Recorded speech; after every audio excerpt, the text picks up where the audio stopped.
passe pas là. Après, c'est moins gênant, je pense, par rapport au soleil, par exemple, les épinards.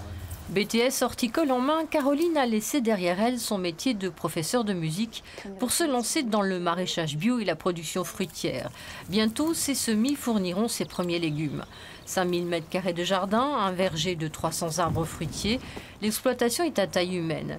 Créée officiellement voici 4 mois, la ferme Framboise et Petits Pois est à l'image de cette néo-rurale et de ses valeurs. On a voulu vraiment créer un lieu dans lequel on redonne de la vie au sol, on redonne de la vie à la terre, on veut que nos légumes ils soient nourris par le sol et pas par des ajouts qu'on va faire après. On veut aussi permettre que ce lieu soit vraiment un oasis de biodiversité, c'est être le plus résilient possible.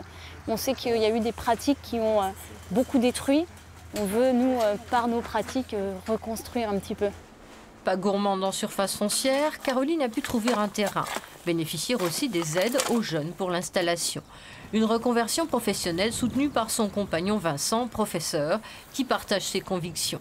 Le couple est vegan, alors s'installèrent ici en plein cœur d'une Bretagne où domine le modèle agricole intensif et l'élevage relevait du défi.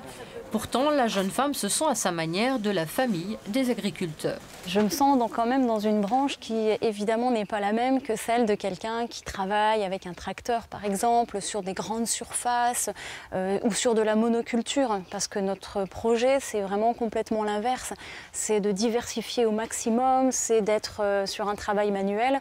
On peut être vu comme un petit peu une branche qui est observée aujourd'hui, je pense, dans l'agriculture, dans le sens où on se dit où est-ce qu'ils vont là, ces gens qui sont peut-être pas du milieu, qui arrivent là et qui proposent un modèle dont on n'a pas l'habitude. Dès le mois de mai, Caroline proposera ses paniers bio et de la cueillette à la ferme. Avec 80 000 € investis dans le projet, les crédits sont là. Le premier bénéfice est d'avoir osé se lancer.